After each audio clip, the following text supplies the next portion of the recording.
With Toronto going into its second lockdown, and here in BC, we're really tightening up our procedures with masks and social distancing.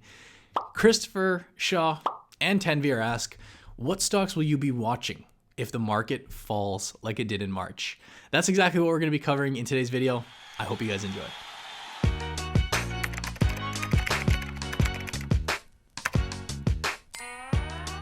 What's going on, you guys, and welcome back to the channel. If it's your first time here, my name is Brandon. As always, we do have our Investing Academy, which is that first link in the description below.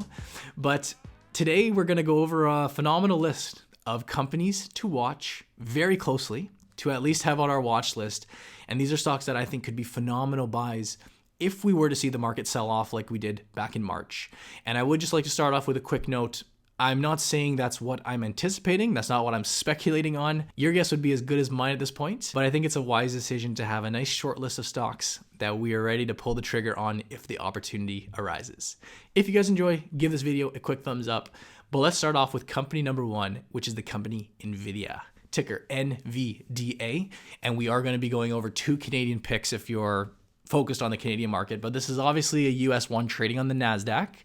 Today's shares trade at $525 USD, and this stock is up over 1,500% if we just took a rough 5-year period.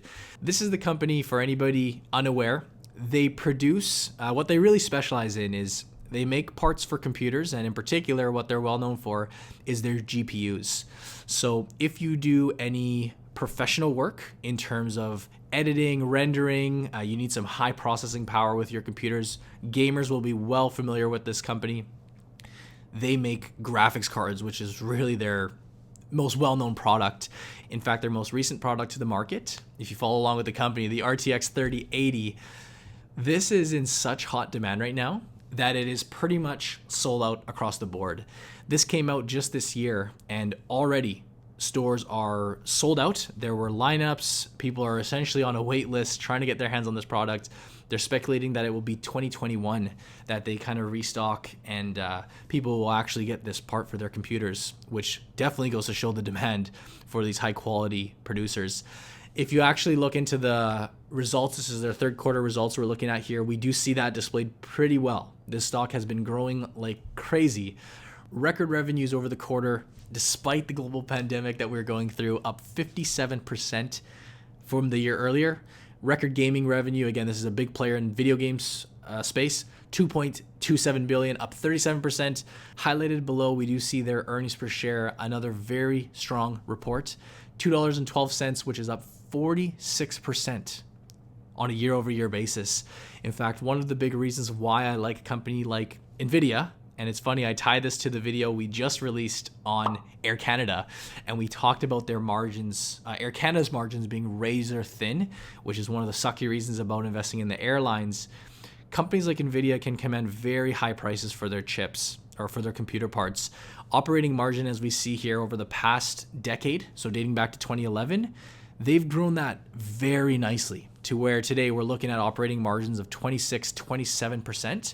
The earnings per share over the past 10 years, we see a very healthy growth trend from 43 cents per share back in 2011, trailing 12 months, we're looking at $6.12. And all doing so, as you can see here on the left, bottom left that I have highlighted, they're doing so in a very healthy manner. Quick ratio, current ratio, very healthy at the moment. Interest coverage, they have a lot of assets to cover their debts. Their debt to equity ratio of 0.5. That is something that we love to see. There's no question that a company like Nvidia has been growing, but we want to make sure that it's doing it in a responsible way, I guess you should say. One of the things that I think is worth mentioning with Nvidia and why I think it could be a stock that we want to keep our eye on, if you followed along with the company over the past number of years, they really benefited from the growth in cryptocurrency. And Nvidia and AMD, which is another stock, they kind of go hand in hand. They actually played a very big part in Bitcoin mining. So when people were out buying, mining Bitcoin, there was a big demand and people are still doing it. They saw a huge increase in demand for their products. There was essentially a tailwind with the boom of the industry. It did kind of die down, as you can see reflected in the price, but clearly They're now picking things back up. They're growing substantially quarter over quarter, and it has reflected in the share price. This is a stock that, for me, I have no guts to buy it at a price like this. There's no way in heck. But it's a stock that if we did see a sell-off, if we did see the broader market pull back, this would be one that I'd love to get my hands on. The stock today trades at $525 USD.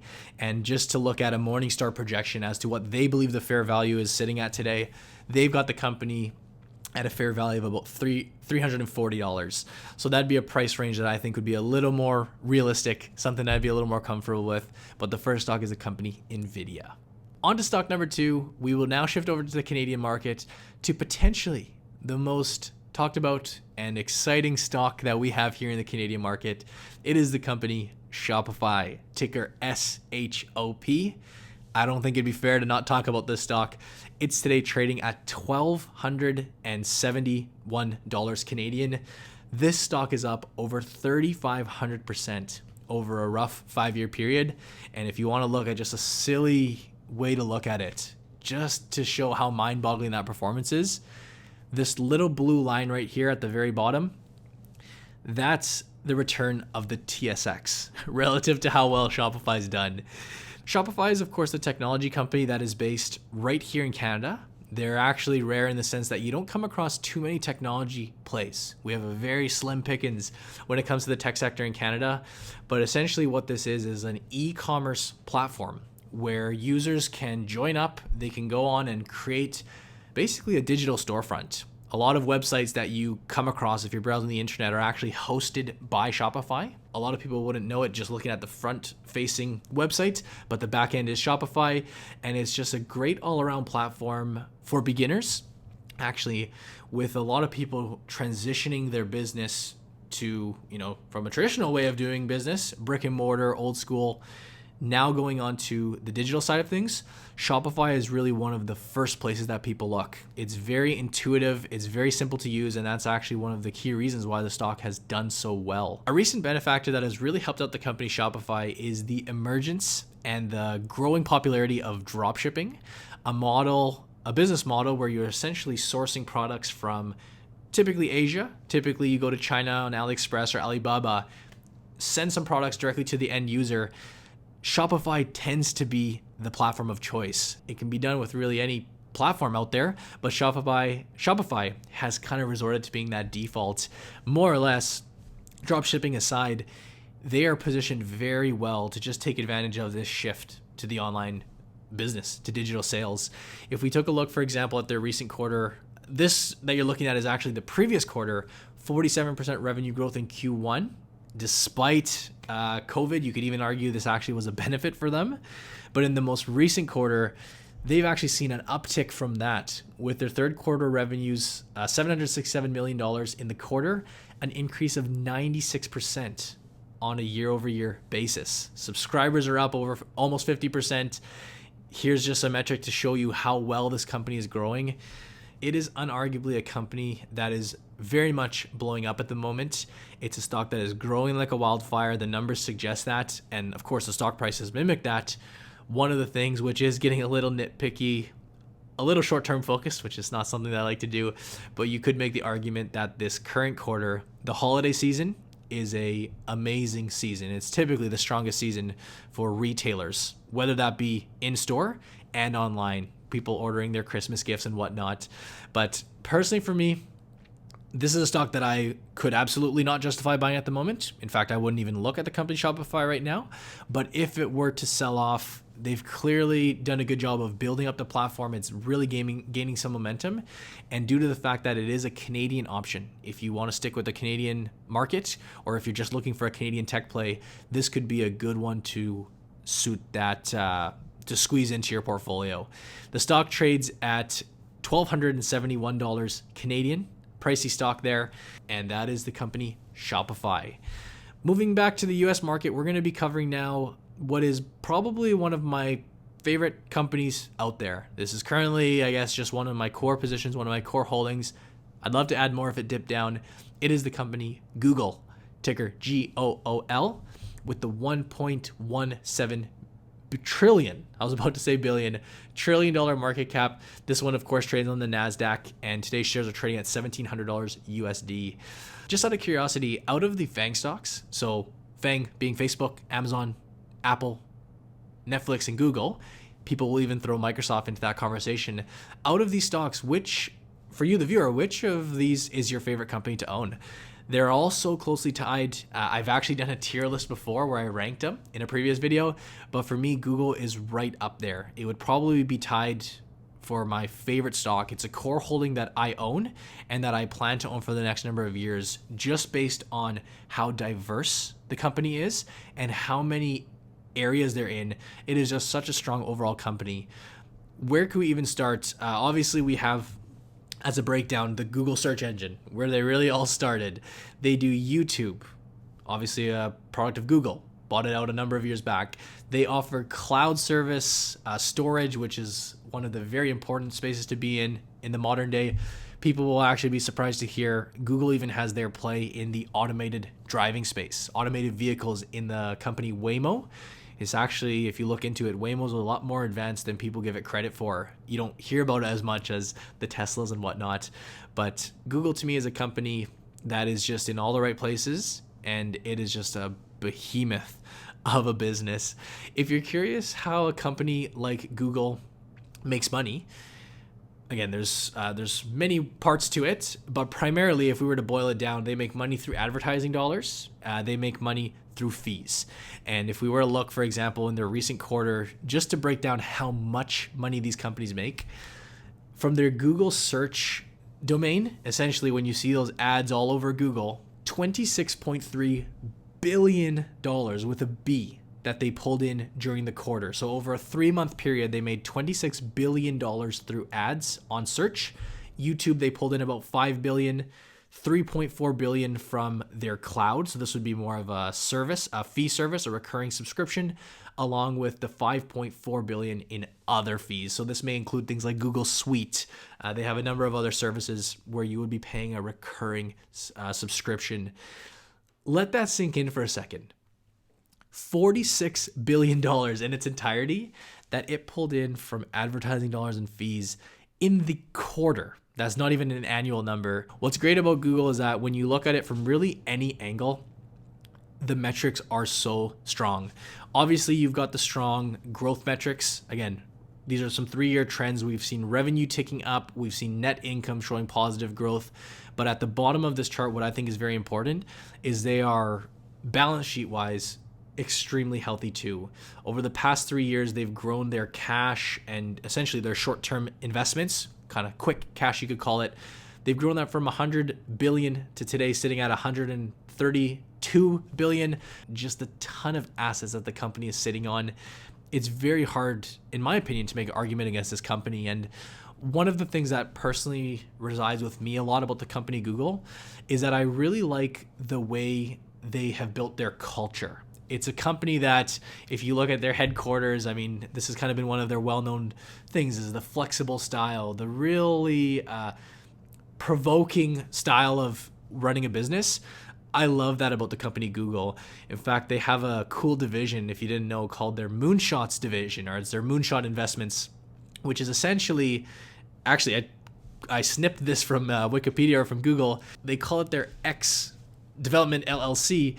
This is a semi-secret research facility where they essentially put money aside to think of these crazy ideas, these revolutionary, life-changing ideas. They basically set a budget and say, we're going to shoot for the moon here, or shoot for the stars. To me, it's just an absolute visionary. It's a company that I can totally get behind. All the numbers suggest that they are performing well. And if it came down to the share price, in all honesty, Google is a stock that I actually would be comfortable buying even at highs. I think it's a stock that's fairly valued because the company is doing so well. But if we did see another sell-off, this would be a no-brainer that I would be scooping up shares pretty much as possible. This is, again, is one of my favorite FANG stocks today, trading at $1,734 USD. On to our final stock. If you stuck around for this one, give this video a big thumbs up because we are bouncing back to the Canadian market. I know we've done so many tech stocks already and they're all growth, exciting stocks, but for our income viewers, I know there's a good chunk of you, This stock is a company, Fortis, ticker FTS, one of the best passive income stocks right here in Canada, today with a yield of 3.77%. And I think I've gone on record before saying that this is my favorite Canadian dividend stock.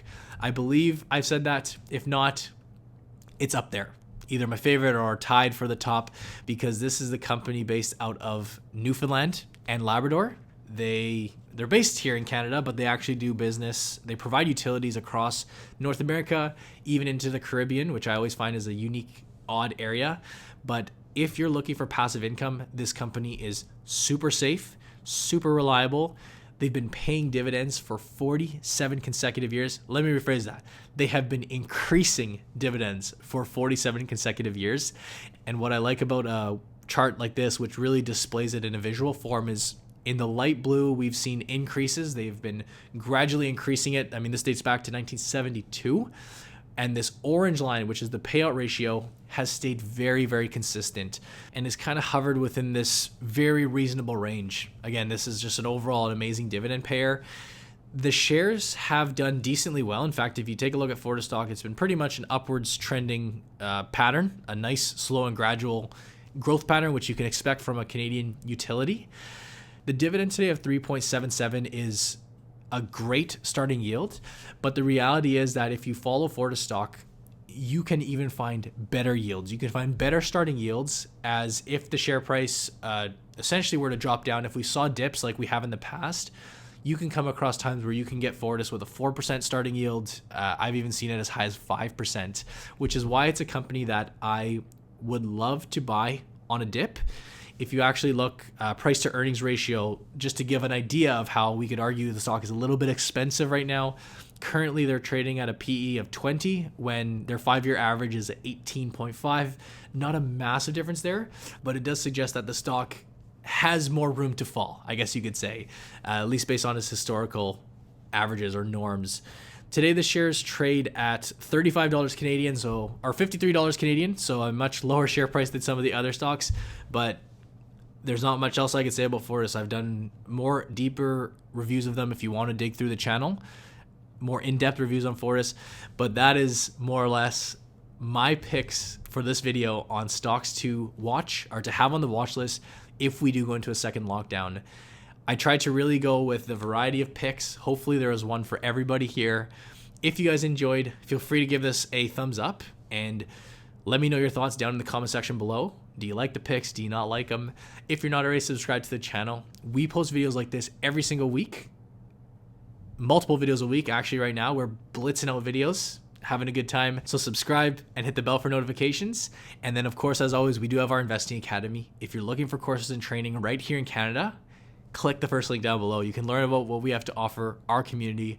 But as always, I thank you guys for watching. I hope you enjoyed, and I'll see you in the next video.